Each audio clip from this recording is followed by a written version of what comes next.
বাড়তি শুল্কের মধ্যেও যুক্তরাষ্ট্রে বাড়ছে পোশাক রপ্তানি। অর্থবছরের প্রথম 4 মাসে প্রবৃদ্ধি ছাড়ালো 5%। কানাডা ইউরোপেও ঊর্ধ্বমুখী, কমেছে অপ্রচলিত বাজারে। হিমাগারে আলু রেখে বিপাকে চাষি ব্যবসায়ী, মিলছে না কেনা দামও। পকেট থেকে গুনতে হচ্ছে ভাড়া। শিগগিরই দর বেড়ে লোকসান কমে আসবে বলছে কৃষি বিপণন অধিদপ্তর। খামারি অ্যাপে বদলে গেছে দিনাজপুরে আমন চাষ। কোন মাটিতে কোন ফলন, কি পরিমাণ দিতে হবে সার, কীটনাশক সবই জানতে পারছেন চাষি। তথ্য প্রযুক্তি পৌঁছে দিতে তৎপর কৃষি বিভাগ। সরবরাহ বাড়ায়, কমছে অপরিশোধিত জ্বালানি তেলের দাম। নিম্নমুখী কয়লা, প্রাকৃতিক গ্যাসের দর। আগামী বছরও দাম কমতির পূর্বাভাস গোল্ডম্যান স্যাক্সের। এবং জলবায়ু সম্মেলন থেকে মিলল ক্ষতিপূরণের আশ্বাস। কি পরিমাণ পাবে বাংলাদেশ এখনো চূড়ান্ত হয়নি। মন্ত্রী পর্যায়ের আলোচনা শুরু। দর কষাকষির পরামর্শ বিশেষজ্ঞের।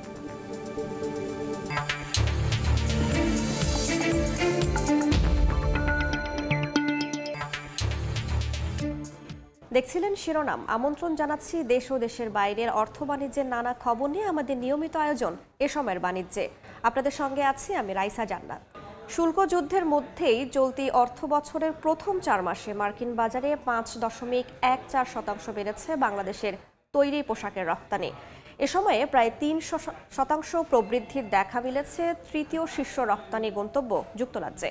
বরাবরের মতোই সবচেয়ে বেশি গেছে ইউরোপীয় ইউনিয়নে। তবে অপ্রচলিত বাজারে কমেছে রপ্তানি আয়ের পরিমাণ। গেল আগস্ট থেকে মার্কিন বাজারে পণ্য রফতানিতে 20% বেশি শুল্ক গুনতে হচ্ছে বাংলাদেশি রফতানিকারকদের। এমন শুল্ক বাধার মধ্যেই দেশটিতে বেড়েছে তৈরি পোশাক রফতানি।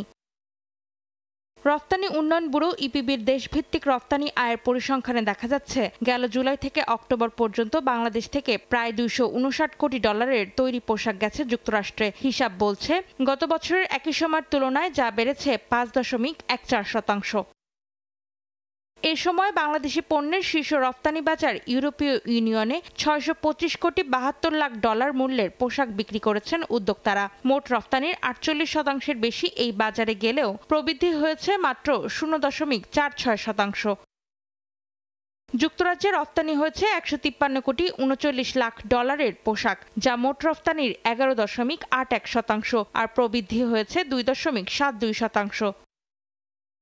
এদিকে 10.84% প্রবৃদ্ধি নিয়ে কানাডায় রফতানি হয়েছে $44 কোটি 23 লাখ পোশাক।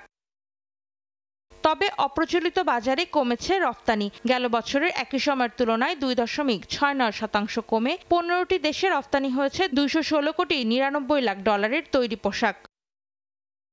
অন্তরাসেন, সময় সংবাদ। চিংড়ির রফতানি আয় বাড়ছে হিমায়িত মাছেরও। ঊর্ধ্বমুখী সবজি, মশলা জাতীয় পণ্য। তবে এসব খাতের নামমাত্র রপ্তানি আয় বাড়াতে মূল্য সংযোজন ও হালাল সার্টিফিকেশনের দিকে জোর দেওয়ার পরামর্শ অর্থনীতিবিদদের।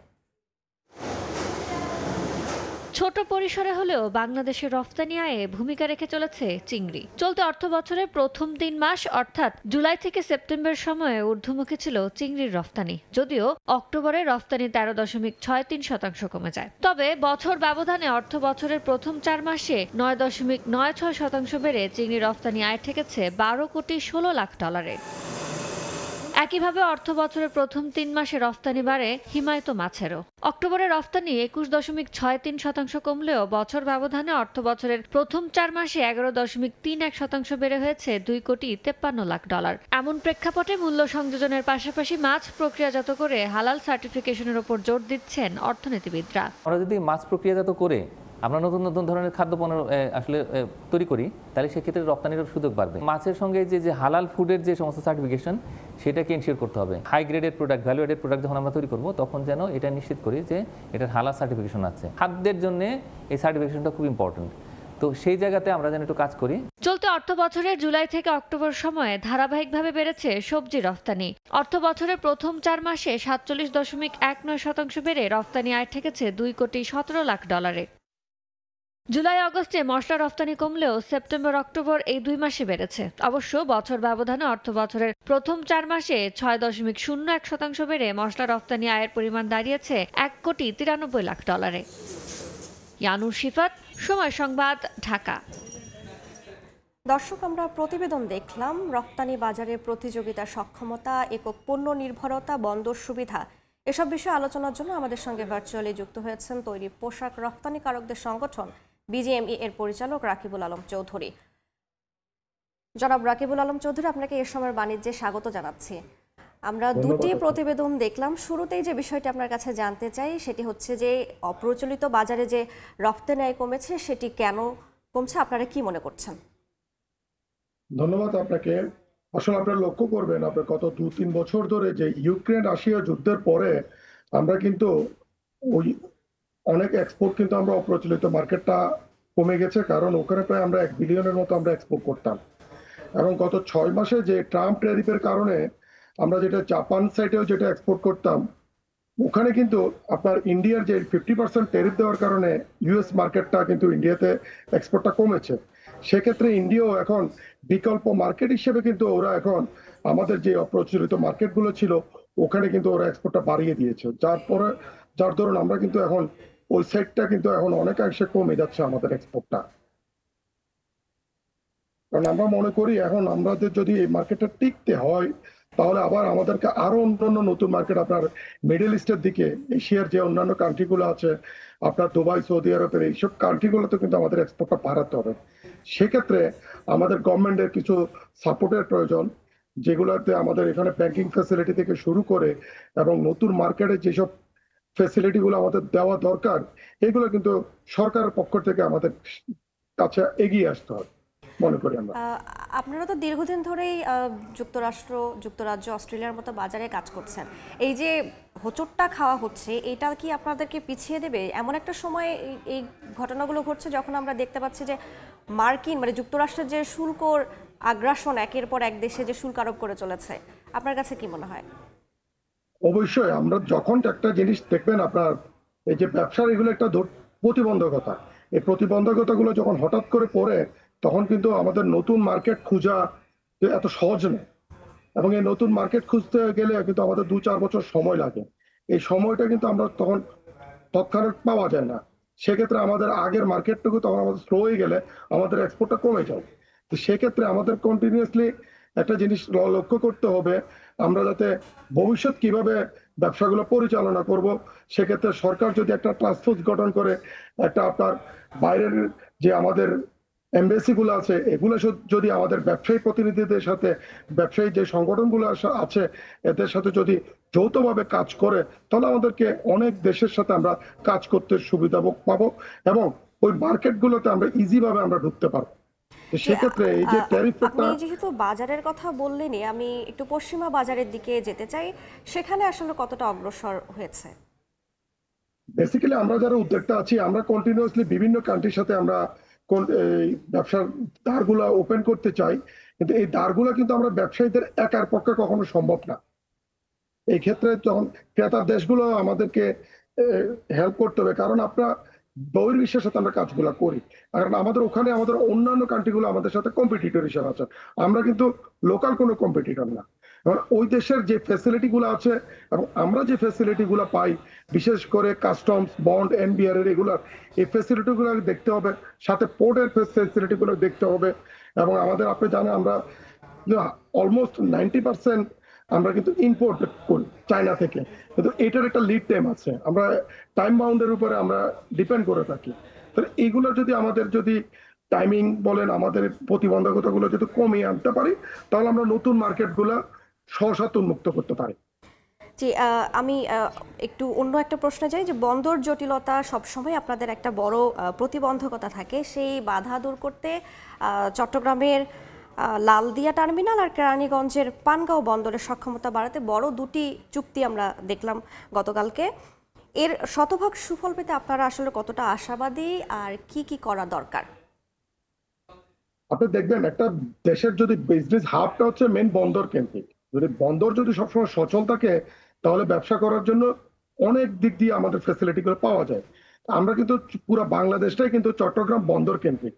সেক্ষেত্রে যদি নতুন বন্দর গুলো ওপেন করার জন্য সরকার যে পদক্ষেপ গুলো নিচ্ছে, অবভিয়াসলি এটা সাধুবাদ জানাই আমরা ব্যবসায়ীরা, কারণ ব্যবসার যদি আমরা কম্পিটিশন থাকে এবং আমাদের বিভিন্ন ডোর গুলো যদি ওপেন থাকে, তাহলে ব্যবসার জন্য অনেক সুবিধা বহন করবে। কারণ তবে একটা জিনিস লক্ষ্য করতে হবে, এগুলো যদি এই যে বেসরকারি খাতে গিয়ে যদি আমাদের খরচটা বৃদ্ধি করে, তাহলে কিন্তু আমরা কম্পিটিশনে অনেক দিকে পিছিয়ে যাব। সেই দিকটা সরকারের কাছে আমাদের অনুরোধ থাকবে, ওই দিকটা যাতে প্রথমত বিবেচনা করে। কারণ এটা একটা কম্পিটিশন ব্যবসা, এবং আমরা আরএমজি যারা করি, আমরা কিন্তু ইম্পোর্টও আমরা বন্দর দিয়ে করি, এক্সপোর্টও আমরা বন্দর দিয়ে করে থাকি। তো সেক্ষেত্রে আমাদের জন্য, আমাদের সাথে যদি এবং ব্যবসায়ীদের সাথে, সংগঠনের সাথে বসে যদি এসবগুলো আলাপ আলোচনা করে খরচ এবং ফ্যাসিলিটি গুলো যদি এবং নতুনত্ব কিছু আনতে পারে, অবভিয়াসলি ব্যবসা ভালো হবে মনে করি আমরা। জি এবং আপনি একটা লক্ষ্য করবেন, জি জনাব রাকিবুল চৌধুরী, যদি একটু বলেন শিল্প উৎপাদনের সবচেয়ে বড় বাধাটা আসলে কোথায়? শিল্প অঞ্চলে সবচেয়ে এখন বড় বাধা হচ্ছে যে আমাদের যেমন গ্যাসের অপ্রতুলতা, আমরা সহজে গ্যাস পাই না, এবং আমাদের বিদ্যুতের অপ্রতুলতা, বা বিদ্যুৎও কিন্তু আমরা চাইলে পাই না। সরকার, আপনার বিগত সরকার একটা সার্কুলার ইস্যু করেছিল, সেটা হচ্ছে যে আপনার কোনো যদি ওই শিল্প অঞ্চল না হয় তাহলে কোনো গ্যাসের কানেকশন দিবে না, বিদ্যুতের কানেকশন দিবে না। আমরা যখন যারা ক্ষুদ্র উদ্যোক্তা আছি, ক্ষুদ্র মাঝারি শিল্প, একটা আরএমজি করতে গেলে তেমন বিদ্যুতের প্রয়োজন হয় না।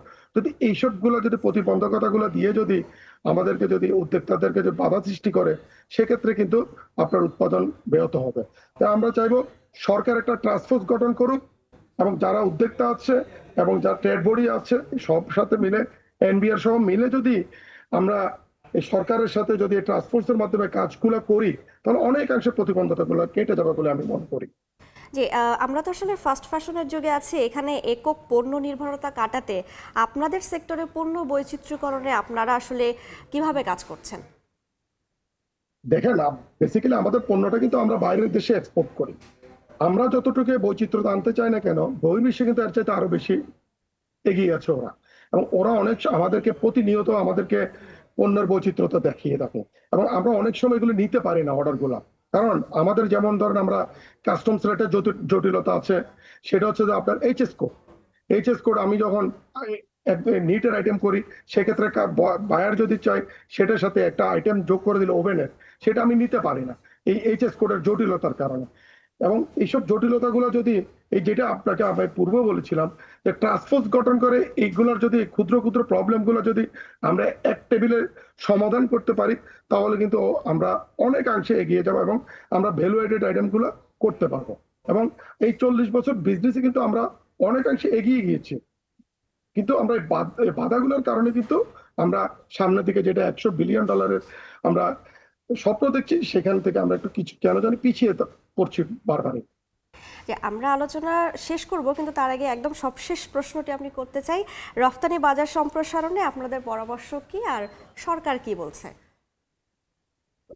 রপ্তানি যদি আপনার সম্প্রসারণ করতে চান এবং বাজারগুলো যদি আমরা আগের মতো ঠিক জায়গায় ধরে রাখতে চাই, তাহলে আমাদের এই লজিস্টিক সাপোর্ট গুলো লাগবে, যেটা আপনাকে পূর্ব বলেছিলাম, এনবিআর, কাস্টমস এবং পোর্টের এবং ব্যাংকিং খাতটা বিশেষ করে, এগুলো যদি সরকার যদি ট্রেড বোর্ডের সাথে বসে যদি যৌথভাবে যদি ট্রান্সফোর্স করে, কারণ আমাদের কম্পিটিটর ওদের ফ্যাসিলিটিটা কি এবং আমাদের ফ্যাসিলিটিটা কি, এটা যদি আমরা এক টেবিলে দেখতে পাই, তাহলে কিন্তু অনেকাংশে সমাধান আসবে বলে আমরা মনে করি। এবং এগুলো যখন যত খরচ কমবে, আমরা তত কম্পিটিশনের দিক দিয়ে আমরা এগিয়ে যাব। কারণ আপনি দেখবেন আমাদের কম্পিটিশনের, আমরা ইন্ডিয়ার সাথে কম্পিটিটর, ভিয়েতনাম কম্পিটিটর সাথে আমরা কম্পিটিশন করছি, কিন্তু ওদের চার্জটা কিন্তু বেড়ে যাচ্ছে কিনা বা আমাদের কি অংশে বাড়ছে, সেগুলো যদি আমরা যদি এক টেবিলে সমাধান করতে না পারি, বা এগুলো যদি আমরা অ্যানালাইসিস করে যদি সরকার যদি এগুলোতে এগিয়ে আসে, সমাধান করে, তাহলে অবভিয়াসলি আমরা 100 বিলিয়নের দিকে আমরা অ্যাচিভ করতে পারবো। জি আমাদের বাজার আরো সম্প্রসারণ হোক সেই প্রত্যাশা থাকবে। আপনাকে আমাদের সঙ্গে যুক্ত হওয়ার জন্য অনুষ্ঠানে অসংখ্য ধন্যবাদ জানাচ্ছি। ধন্যবাদ আপনাদের। এতক্ষণ আমাদের সঙ্গে যুক্ত ছিলেন বিজিএমইএ এর পরিচালক রাকিবুল আলম চৌধুরী। এবার বন্দর বাণিজ্যের খবর।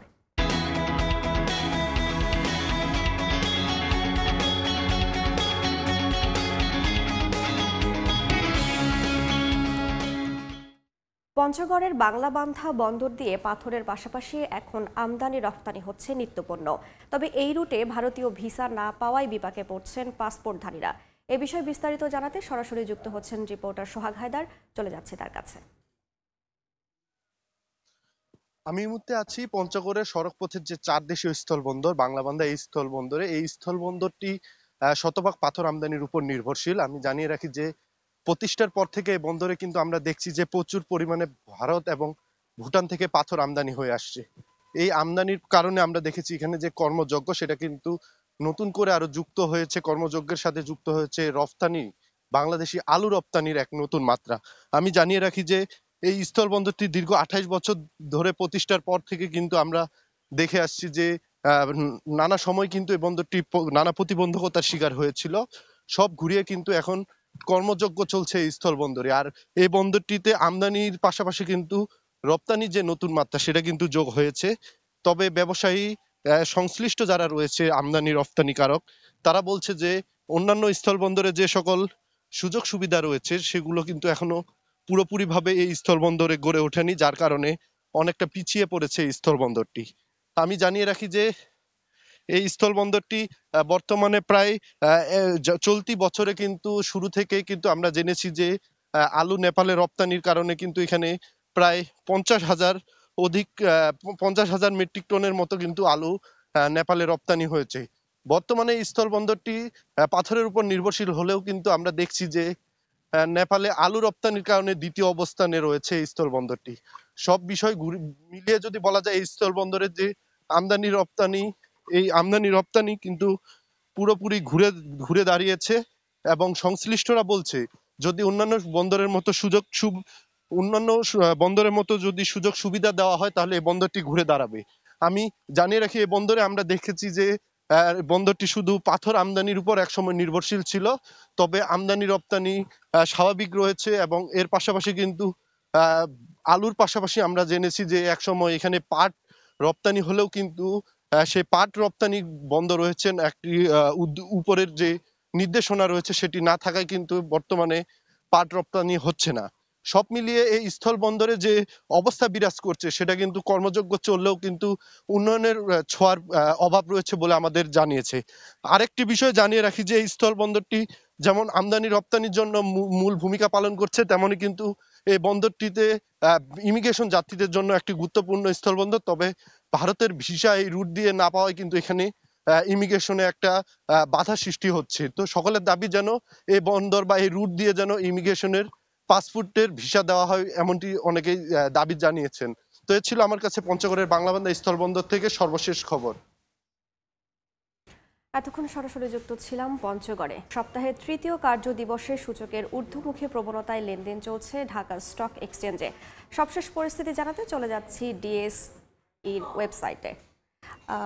আজকে যে শেয়ার বাজারের লেনদেন সেটি আমরা দেখতে পাচ্ছি ঊর্ধ্বমুখী অবস্থায় আছে। এখন বাজে প্রায় 11টা 18। এই মুহূর্তে ডিএসইএক্স ইন্ডেক্সের যে অবস্থান সেটি দেখতে পাচ্ছি 4,867 পয়েন্টে এবং ডিএসইএস ইন্ডেক্সের পয়েন্ট 1022 পয়েন্টে আছে এবং ডিএস30 ইন্ডেক্সের অবস্থান হচ্ছে 1898 পয়েন্টে। আমরা দেখতে পাচ্ছি যে সূচকের ঊর্ধ্বমুখী অবস্থান এবং আজকে যে টোটাল লেনদেন হয়েছে এই মুহূর্তে সেখানে আমরা দেখতে পাচ্ছি 20,44,00,000-এর মতো টাকা এবং এরপরে যে কোম্পানিগুলো আসলে যে শেয়ার লেনদেন করছে তার মধ্যে 357টি কোম্পানির যে অবস্থা সেটি হচ্ছে বেড়েছে এবং কমেছে 8টি কোম্পানির শেয়ারের লেনদেন, অপরিবর্তিত আছে 5টি কোম্পানির শেয়ারের লেনদেন। আমরা একটু যে কোম্পানিগুলো আজকে অংশ নিয়েছে সেগুলো শীর্ষ 20টি কোম্পানির অবস্থান একটু আমরা দেখে আসতে চাই, কারা এগিয়ে আছে লেনদেনের ভিত্তিতে। যদি দেখি সেখানে শুরুতেই সোনালী পেপারের অবস্থান। এই মুহূর্তে এই কোম্পানির প্রতিটি শেয়ার বিক্রি হচ্ছে 206 টাকায়। সর্বোচ্চ দাম উঠেছিল 211 টাকা এবং সর্বনিম্ন যে মূল্য সেটি 194.40 পয়সা ছিল এবং গতকালকে এর একটি শেয়ার বিক্রি হয়েছিল 193 টাকা 40 পয়সায়। এরপরে আমরা দ্বিতীয় অবস্থানে দেখছি লাভেলোর প্রতিটি শেয়ার এই মুহূর্তে বিক্রি হচ্ছে 74 টাকা 50 পয়সায় এবং সর্বোচ্চ দাম উঠেছিল 75 টাকা 30 পয়সা, সর্বনিম্ন ছিল 69.60 পয়সা এবং গতকালকে প্রতিটি শেয়ার বিক্রি হয়েছে 72.10 পয়সা। অর্থাৎ আজকে আমরা কিছুটা ঊর্ধ্বমুখী দেখতে পাচ্ছি দাম। এবং সামিট অ্যালায়েন্স আছে ৩ নম্বরে। এই কোম্পানির প্রতিটি শেয়ার এই মুহূর্তে বিক্রি হচ্ছে 45 টাকা 80 পয়সায়। সর্বোচ্চ দাম ছিল 46 টাকা 80 পয়সা, সর্বনিম্ন দাম উঠেছিল 45 টাকা 70 পয়সা এবং গতকালকে এই কোম্পানির প্রতিটি শেয়ার বিক্রি হয়েছে 45 টাকা 70 পয়সায়। অর্থাৎ এরপরে আমরা 4 নম্বর সিরিয়ালে যদি দেখি, অবস্থানে আছে আনোয়ার গ্যালভানাইজিং। তাদের প্রতিটি শেয়ার এই মুহূর্তে বিক্রি হচ্ছে 86 টাকা 60 পয়সায়। এরপরে সর্বোচ্চ দাম ছিল 88 টাকা 70 পয়সায়, সর্বনিম্ন দাম উঠেছিল 85 টাকা 30 পয়সা এবং গতকালকে 85 টাকা 80 পয়সা দাম ছিল। এরপরে প্রগতি লাইফ ইন্স্যুরেন্স আছে। এই মুহূর্তে এই প্রতিষ্ঠানের কোম্পানির প্রতিটি শেয়ার বিক্রি হচ্ছে 152 টাকা এবং সর্বোচ্চ দাম উঠেছিল 157 টাকা 90 পয়সায়। তো এই ছিল আজকের লেনদেন, শেয়ার বাজারে লেনদেনের সবশেষ খবর আমার কাছে থাকা। লাভের আশায় হিমাগারে আলু মজুত রেখে মহাবিপাকে পড়েছেন আলু চাষি ও ব্যবসায়ীরা। হিমাগার থেকে আলু বের করে বাজারে বিক্রি করে কেনা দামও উঠছে না, এমনকি চাষিদের পকেট থেকেই দিতে হচ্ছে কোল্ড স্টোরেজের ভাড়া। কৃষি বিপণন কর্মকর্তা জানান, আলুর বাজার দর কম থাকায় হিমাগার থেকে আলু বের হচ্ছে ধীর গতিতে। মোহাম্মদ সোহেলের ছবিতে শাকির হোসেন বাদলের রিপোর্ট। কোল্ড স্টোরের সামনে ব্যবসায়ীদের আগের মতো নেই ভিড়। লাভের আশায় কোল্ড স্টোরে আলু মজুদ রেখে মহাবিপাকে আলু চাষি ও ব্যবসায়ীরা। আলু উৎপাদনে অন্যতম নীলফামারী। গত মৌসুমে জেলায় আলুর বাম্পার ফলন হয় প্রায় 5,50,000 মেট্রিক টন। দাম ভালো পাওয়ায় কোল্ড স্টোরগুলোর ধারণ ক্ষমতার কাছাকাছি 75,700 মেট্রিক টন আলু মজুদ রাখেন চাষি ও আলু ব্যবসায়ীরা। তবে বাজারে আলুর দাম কম থাকায় কোল্ড স্টোর থেকে ব্যবসায়ীরা আলু বের করছেন ধীর গতিতে। আলু রাখার সময় শেষ হলেও কোল্ড স্টোরগুলোতে অর্ধেক আলু রয়ে গেছে। ব্যবসায়ী এবং কৃষকরা বলছেন, মজুদ আলু বাজারে বিক্রি করতে গেলে কেনা দামও পাচ্ছেন না তারা, এমনকি কোল্ড স্টোরের ভাড়াও দিতে হচ্ছে পকেট থেকে। খরচা পড়তে 14 টাকা, এখন বিক্রি করেছি মনে করুন 9 টাকা। আমার কিভাবে পোষাবে? আমরা যে গৃহস্থগুলো আসি সব এক মাটি। এবছর যে ধাক্কা খাসি, আগামীতে আমি উঠি দাঁড়ে পাবো না। আমাদের মজুদ করছিলাম 82,000 বস্তা, এই জন্য তো ডেলিভারি হয়ে গেছে 45,000 বস্তা। আলু বের করার সময় বৃদ্ধির কথা জানিয়ে দাম বাড়তে পারে বলে জানান কৃষি বিপণন কর্মকর্তা। যে দামটা বিরাজ করছে এখন বাজারে, এই দামটা থেকে আরও 1 টাকা 2 টাকা বাড়তে পারে, হয়তো কমবে না। নতুন আলু যেহেতু এবার একটু দেরিতে আসবে, সুতরাং পুরাতন আলু যেটা মজুদ আছে সেই আলুটাও কিছুটা হলেও ব্যবহার হবে।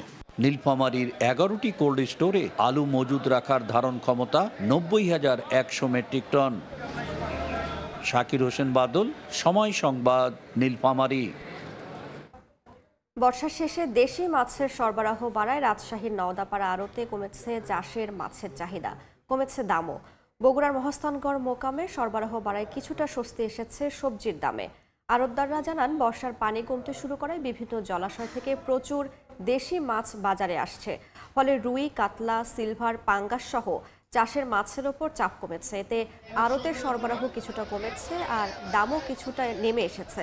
নওদাপাড়া আড়তে প্রতিদিন 200 থেকে 300 মণ মাছ ওঠে। দৈনিক লেনদেন হয় 40 থেকে 50 লাখ টাকার মাছ। অন্যদিকে সরবরাহ বাড়ার সঙ্গে সঙ্গে বগুড়ার মহাস্থানগড় সবজির মোকামে পাইকারিতে শীতকালীন সবজির দাম কমতে শুরু করেছে। 1 সপ্তাহের ব্যবধানে অনেক সবজির মূল্য নেমে এসেছে প্রায় অর্ধেকে। তবে শীতের বৈরী আবহাওয়ার কারণে ফলন কম হওয়ায় মরিচ ও পেঁয়াজের দাম নাগালের বাইরে। কুয়াশা মৌসুম, ওষুধটা কম লাগে, সেই হিসেবে আমরা 2,200 টাকা মনে কৃষক খুশি। 25 থেকে 30 টাকা বেচলে আমাদের কিছু অল্প কিছু প্রফিট হবে। মাছের সরবরাহ আজকে একটু কম আছে, ওই জন্য বাজারটা একটু ভালো আছে। 210 টাকা কেজি, এই মাছটা কেজি ছিল আগে 250 টাকা, 40 টাকা পর্যন্ত। শীতের দিনে ঠান্ডা তো জায়গা নামতে চায় না, এর দাম বেশি, পাইকারও কম আসে। বৃষ্টিটা পরে হয়েছে, সেহেতু বৃষ্টির কারণে বিলের মাছটা আছে, তো বিলের মাছও প্রচুর আসছে, সেটাও একটা কারণ। কৃষকের বন্ধু খামারি, এই অ্যাপ বদলে দিয়েছে দিনাজপুরের আমনের মাঠ, যার মাধ্যমে কৃষকরা সহজেই জানতে পারছেন কোন মাটিতে কোন ফলন ভালো হবে, কি পরিমাণ দিতে হবে সার, কীটনাশক। উন্নত কৃষি সেবা পেতে খামারি মোবাইল অ্যাপ কৃষকদের কাছে জনপ্রিয় হয়ে উঠেছে বলে জানিয়েছে স্থানীয় কৃষি বিভাগ। গোলাম নবী দুলালের তথ্য ও মঞ্জিদ আলম শিমুলের ছবি নিয়ে রিপোর্ট। দিনাজপুরের সদর উপজেলার সুন্দরবন এলাকায় 50 জন কৃষক 70 বিঘা জমিতে আমানব্রি 51 ধান আবাদ করেন। মাটির গুণগত মান, মাটিতে কোন ধান বপন করলে ভালো ফলন হবে এবং কি পরিমাণে সার দিতে হবে সেসব সম্পর্কে কৃষকরা জানেন খামারি অ্যাপের মাধ্যমে। তাদের দাবি, অ্যাপের সহযোগিতায় এবার ভালো ফলন পেয়েছেন তারা।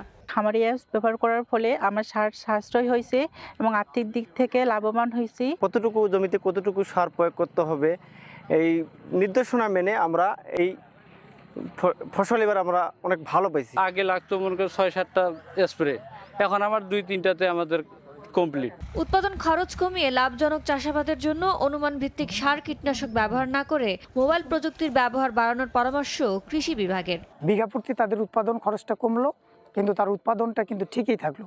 এক্ষেত্রে আমাদের সারের ব্যবহারটি কমার সাথে সাথে মাটির যে গুণগত মান সেটিও ঠিক থাকলো।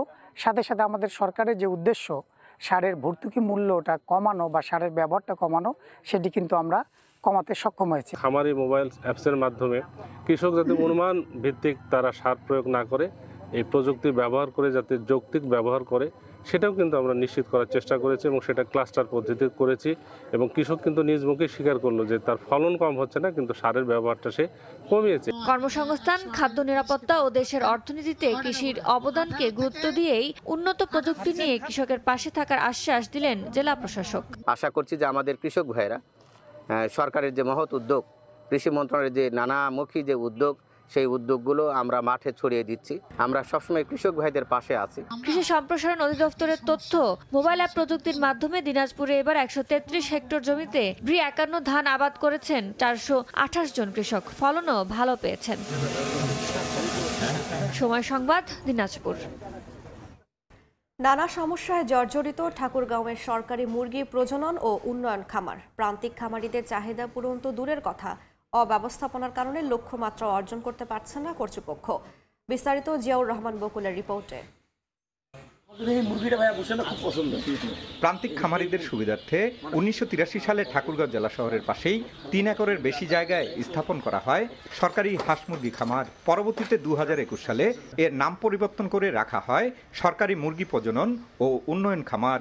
এখানে অফিসসহ মুরগি লালন পালনের জন্য 3টি শেড, খাদ্য সংগ্রহের 2টি গুদাম ও 2টি কোয়ার্টার রয়েছে। একই সঙ্গে হাঁস পালনে রয়েছে 1টি পুকুর। মনোরম পরিবেশে এত কিছু থাকার পরেও শুধুমাত্র ব্যবস্থাপনার অভাবে 3টি শেডের মধ্যে 2টি সবসময় খালি পড়ে থাকছে। হাঁস পালন না হয় অযত্নে পুকুর শুকিয়ে শ্যাওলা পড়েছে। এখন তো হাঁস মুরগি নাই, খামারে কিছু নাই, এখন মানুষ যে পশু পালন করবে ওটাও নাই। আমাদের এখানে যে পরিমাণ মুরগি সাপ্লাই দেওয়া হয় তার দ্বিগুণ পরিমাণ প্রয়োজন। উৎপাদন ভালো করতো তাহলে আমাদের চাহিদা পূরণ হতো। হ্যাচারি ভবনটা গোডাউন হিসেবে ব্যবহার করতেছি, বেশ ঝুঁকিপূর্ণ অবস্থায়, ফ্লোর দেবে গেছে অনেকটা। হ্যাচারি স্থাপনের পাশাপাশি সমস্যা সমাধান হলে প্রান্তিক খামারিদের চাহিদা পূরণ সম্ভব বলে মনে করেন খামার ব্যবস্থাপক। আমাদের যে বিল্ডিংগুলো আছে সেগুলো রিনোভেশন করা প্রয়োজন। আমাদের খাদ্য গোডাউনটার পরিত্যক্ত অবস্থার মতো সৃষ্টি হয়ে গেছে, সেটা হচ্ছে আবার ভালোভাবে মেরামত করা প্রয়োজন। এই সকল ঘাটতি পূরণ হলে আমরা আশা করি যে খামারটি আরও উন্নত হবে। খামার কর্তৃপক্ষের তথ্য মতে খামারিদের পর্যাপ্ত চাহিদা থাকলেও বছরে মাত্র 15 থেকে 20 হাজার মুরগি সরবরাহ করা হচ্ছে। আর অফিসটিতে 13টি পদের বিপরীতে রয়েছে মাত্র 3 জন। জিয়াউর রহমান বকুল, সময় সংবাদ, ঠাকুরগাঁও। সরবরাহ বাড়ায় বিশ্ববাজারে কমছে অপরিশোধিত জ্বালানি তেলের দাম। নিম্নমুখী রয়েছে প্রাকৃতিক গ্যাস, কয়লা ও গ্যাসোলিনের দরও। 2026 সালেও জ্বালানির দাম কমতির দিকে থাকবে বলে পূর্বাভাস দিয়েছে মার্কিন বহুজাতিক বিনিয়োগকারী প্রতিষ্ঠান গোল্ডম্যান স্যাকস। ইউক্রেনের ড্রোন ও ক্ষেপণাস্ত্র হামলার কারণে কিছুদিন ধরে অস্থায়ীভাবে বন্ধ ছিল রাশিয়ার নভরোসিস্ক রফতানি বন্দর। তবে পুনরায় লোডিং শুরু হওয়ায় কমে এসেছে অপরিশোধিত তেলের সরবরাহ উদ্বেগ, যার প্রভাবে বিশ্ববাজারে কিছুটা কমেছে অপরিশোধিত তেলের দাম। দ্য ট্রেডিং ইকোনমিক্সের তথ্য, মঙ্গলবার সকালে বিশ্ববাজারে অপরিশোধিত জ্বালানি তেল ব্রেন্ট ক্রুডের ব্যারেল বিক্রি হচ্ছে $63.87। একদিনে দাম কমেছে 0.51%। কমেছে যুক্তরাষ্ট্রের ওয়েস্ট টেক্সাস ইন্টারমিডিয়েট ক্রুড ফিউচারের দামও। একদিনে 0.61% দাম কমে এই তেল বিক্রি হচ্ছে $59.54। এদিকে কমেছে প্রাকৃতিক গ্যাসের দামও। একদিনের ব্যবধানে 0.07% কমে এই জ্বালানির প্রতি MMBTU বিক্রি হচ্ছে $4.35।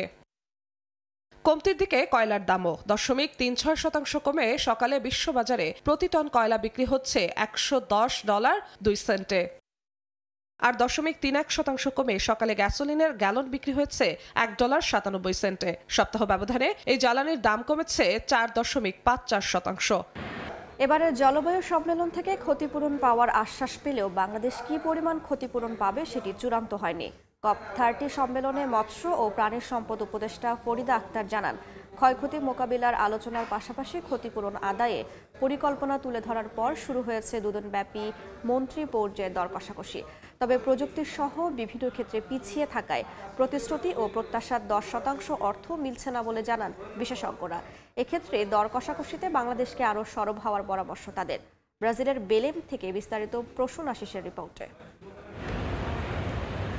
বিশ্ব জলবায়ু সম্মেলনের প্রথম সপ্তাহে বাংলাদেশ সহ স্বল্পোন্নত এবং ক্ষতিগ্রস্ত দেশগুলোর পক্ষ থেকে উপস্থাপন করা হয়েছে নিজ নিজ দেশের জাতীয় পরিকল্পনা। একই সঙ্গে যৌক্তিক ক্ষতিপূরণ দেওয়ার দাবি তুলেছেন এসব দেশের কর্মকর্তারা। বিশেষ করে 2015 সালে প্যারিস চুক্তি অনুযায়ী উন্নত দেশগুলোর কার্বন নিঃসরণ কমিয়ে আনা, বৈশ্বিক উষ্ণতা বৃদ্ধির হার 2 ডিগ্রি সেলসিয়াসের মধ্যে সীমাবদ্ধ রাখা এবং একটি বৈশ্বিক অভিযোজন পরিকল্পনা প্রণয়নে ঐক্যবদ্ধভাবে কাজ করছে প্রায় 74টি দেশ। এবার আনুষ্ঠানিকভাবে শুরু হয়েছে দুদিনব্যাপী মন্ত্রী পর্যায়ের দর কষাকষি। 2035-এর মধ্যে আমাদের চেষ্টা থাকবে গ্লোবালি কালেকটিভলি $1.3 ট্রিলিয়ন এটা মোবিলাইজ করা এবং সবাই মিলে সেটাকে কালেকশন করা, সেটা নিয়ে বেশ আলোচনা হচ্ছে। অর্থ যোগান ও প্রযুক্তিতে পিছিয়ে থাকায় প্রত্যাশার 10% তহবিলও বাংলাদেশ পাচ্ছে না জানিয়ে বিশেষজ্ঞদের পরামর্শ, বাংলাদেশকে আরো জোরালোভাবে দর কষাকষি করতে হবে। শুধু অর্থ যোগানে পিছিয়ে নেই, আমরা টেকনোলজিতে পিছিয়ে আছি। আমার কাছে মনে হয় 10% অর্থ কিন্তু আমাদের পটে আসছে না। উন্নত দেশগুলো আরো বেশি সক্রিয় হওয়া, সাপোর্টিভ হওয়া। সবশেষে হচ্ছে যে ক্লাইমেট ফান্ডগুলোর যে প্রক্রিয়াগত জটিলতা সেটা দূর হওয়া। তবে শুধু দর কষাকষির মাধ্যমে সফলতা সম্ভব নয় জানিয়ে কপ সম্মেলনে মৎস্য ও প্রাণী সম্পদ উপদেষ্টা বলেন, ক্ষয়ক্ষতি মোকাবিলায় ক্ষতিপূরণ পাওয়ার আশ্বাস মিলেছে। বাংলাদেশ ডেলিগেশনরা সেই চেষ্টাটা করে যে G77 বা অন্যান্য দেশের সাথে মিলে ফুড সিস্টেমসকে একটা কেন্দ্রবিন্দুতে নিয়ে আসে। যারা ক্ষতিগ্রস্ত দেশ তাদের পক্ষ থেকে ভালো একটা ভূমিকা আছে। কি পরিমাণ ক্ষতিপূরণ আসতে পারে সেটি এখনো নিশ্চিত নয় বলে জানান তিনি। প্রতি বছর বিশ্ব জলবায়ু সম্মেলনের আসরে বাংলাদেশ যোগ দিলেও ক্ষতিগ্রস্ত দেশ হিসেবে ক্ষতিপূরণ আদায়ে অনেকটাই ব্যর্থ হয়েছে বলে মনে করছেন বিশেষজ্ঞরা।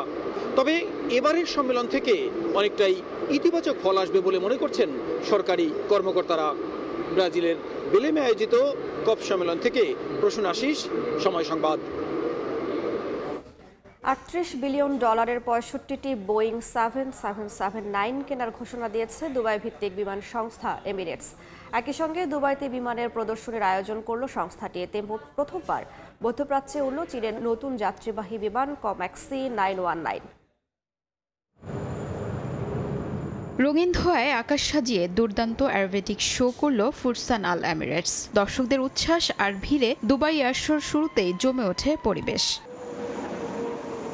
এর মধ্যেই বড় ঘোষণা দিল এমিরেটস। প্রেস কনফারেন্সের চেয়ারম্যান শেখ আহমেদ বিন সাইদ আল মাকতুম জানান, তারা কিনছে 65টি বোয়িং 779 আর 130টি ZE9X ইঞ্জিন। মোট চুক্তির মূল্য $38 বিলিয়ন। এতে এমিরেটসের হাতে থাকা বোয়িং অর্ডারের সংখ্যা দাঁড়ালো 315টি বিমান। অন্যদিকে আলোচনা ছিল চীনের নতুন যাত্রী বিমান কমেক্স C919। এই প্রথম মধ্যপ্রাচ্যের কোনো প্রদর্শনীতে অংশ নেয় এটি। একই সঙ্গে C919 এশিয়ার বাইরে প্রথমবারের মতো শো এটি। এয়ারবাস ও বোয়িং এর দীর্ঘদিনের বাজারে চ্যালেঞ্জ ছুটতে এগোচ্ছে চীনের কমেক বিমানটি। তবে পশ্চিমার নিয়ন্ত্রক সংস্থার গুরুত্বপূর্ণ সার্টিফিকেশন না থাকায় তাদের লক্ষ্য এখন বিকল্প বাজার বা আঞ্চলিক সমর্থন। বিশ্লেষকদের মতে চীন এখনো বৈশ্বিক বাজারে বড় অংশ দখলের মতো অবস্থানে না থাকলেও তাদের উপস্থিতি স্পষ্ট করে দিচ্ছে বিমান শিল্পে নতুন প্রতিযোগী তৈরি হচ্ছে, আর এর নতুন শক্তিকেন্দ্র হয়ে উঠছে মধ্যপ্রাচ্য। আকাশে আধিপত্যের লড়াই আরও তীব্র হচ্ছে। এয়ারবাস ও বোয়িং এর পাশাপাশি বড় মঞ্চে জায়গা করে নিচ্ছে চীনও। শিউলি রোজা, সময় সংবাদ।